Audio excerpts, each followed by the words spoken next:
圣母院的钟楼。巴黎的第一天，很幸运的是个阳光灿烂的好日子。到了巴黎，首先当然得来探访位于塞纳河上的小岛——巴黎的源头西堤岛上那座拥有800多年历史的圣母院。这座享誉盛名的大教堂——巴黎圣母院，于1163年在一个罗马神庙的遗址上，由苏黎主教的委托下筹建的，也是巴黎史上的第一个哥德式建筑的教堂。这座历时2个世纪才完工的巴黎圣母院，不仅本身是座宏伟精致的建筑，更是处处可见艺术极品的雕刻天堂。几经历史的圣母院，雄伟地矗立在西堤岛上，见证了多少人间的悲喜剧，看尽巴黎800多年来的人世与沧桑。不管是1422年的亨利6世，还是1804年拿破仑的加冕典礼，亦或是1789年法国7月革命的暴民破坏，还是1897年的熊熊烈火，都无损圣母院的光辉。在经历这种种岁月的流转，圣母院依旧以一个置身事外的姿态，抚临巴黎的尘嚣扰攘，芸芸众生。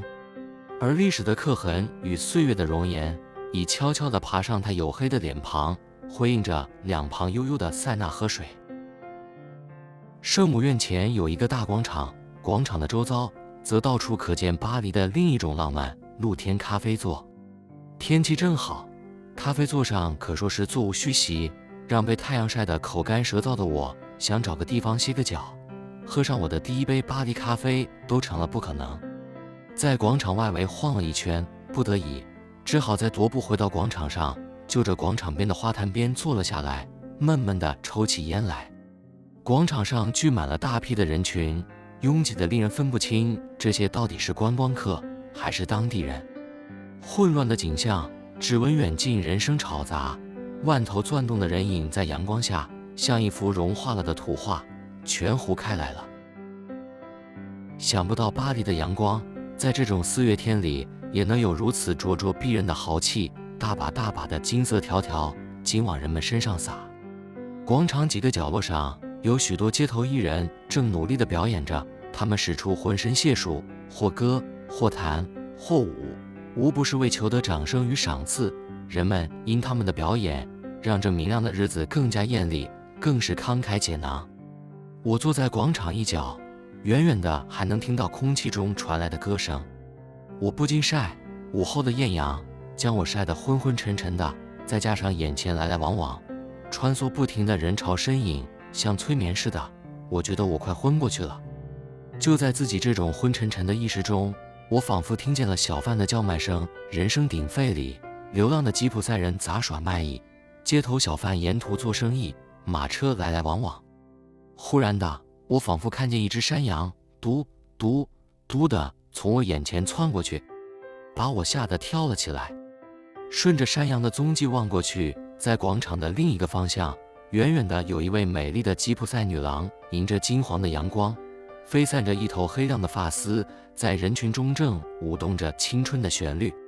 看着她充满青春生命的活力，在阳光下舞着窈窕俊俏的舞姿，此时的我突然听不见周遭嘈杂的声音了，这世界仿佛成了一部无声的电影。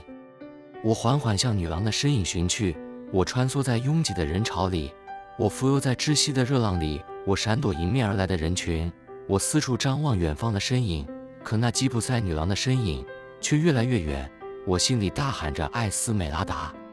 是你吗？真的是你？或许是这阳光太烈了，才令人产生的幻觉吧。我心想，我要去找卡西莫多，他一定知道刚才那位吉普赛女郎到底是不是艾斯拉美达。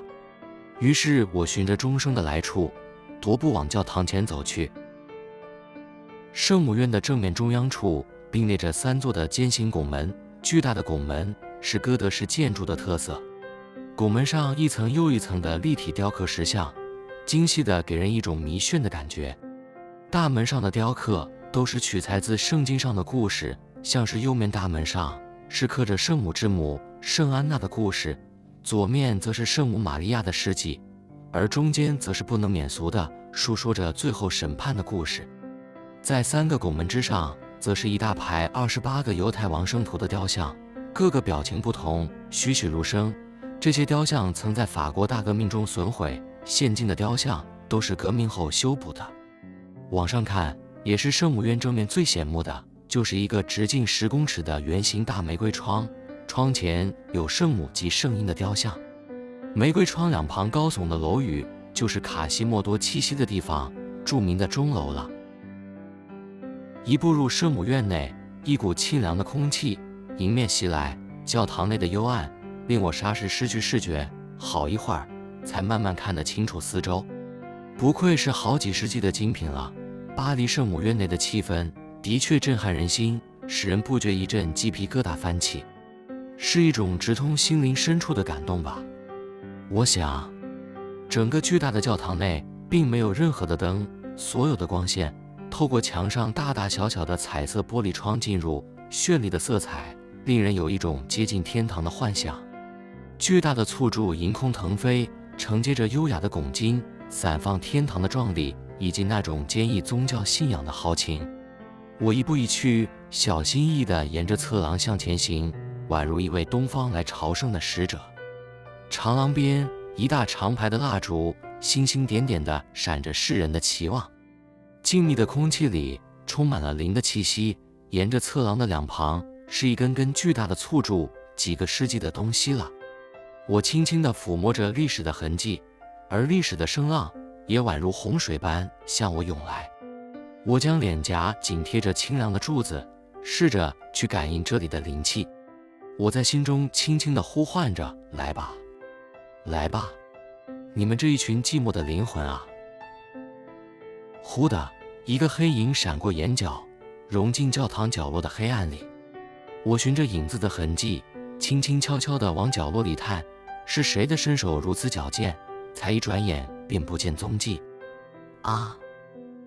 是卡西莫多，是他吗？那方才教堂外的钟声可是他的引诱。但是这里是教堂大厅呢，卡西莫多不是只能待在钟楼里，怎么这回就跑下来吓唬我了呢？决心一探究竟，我气喘吁吁地爬上高入天际的钟楼。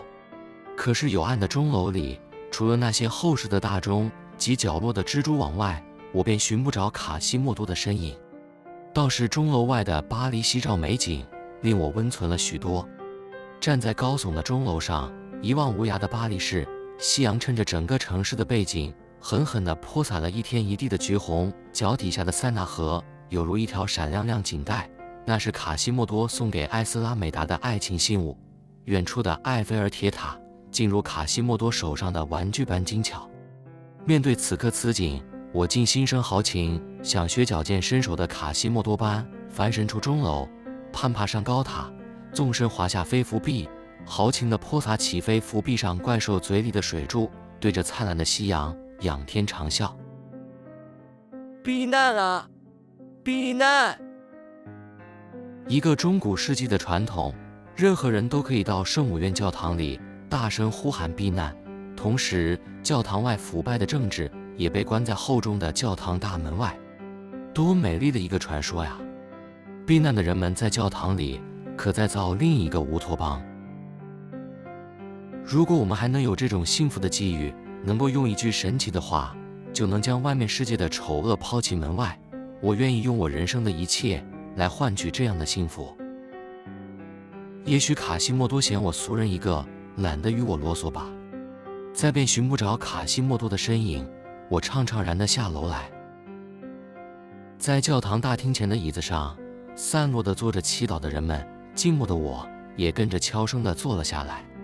坐在教堂前下，我顿时觉得自己的渺小与卑微。头顶上的拱金长廊绵延数百尺，远处教堂尽头彩绘的玻璃正映辉着荣光，前方的亮光处是著名的石雕圣母哀子像。我默默地凝视着这个神圣的表征，心中充满一种奇妙的平静。我缓缓地闭起双眼，我敞开心灵的大门，我对着这里的圣灵祈愿：愿天下和平，愿人心喜乐。不知天上的圣母啊，可曾见到人间的疾苦，战火的蹂躏？霎时感觉到一股暖暖的气息从四面八方缓缓地将我拥抱。我的心不再寒冷，我的灵不再苦难。那种灵与灵相遇的激动，令我顿时再也忍不住心中的委屈，泪涌如泉。当圣洁的荣耀充满了圣母院，当安详的祈祷回荡在四周，我听见教堂上的钟声也正大声地响起，一声声地回响在空气里，伴随着人们祈愿，迎着城市外的夕照，回响到塞纳河畔，回响到巴黎城市，回响到烽火的战地，回响到全世界，回响。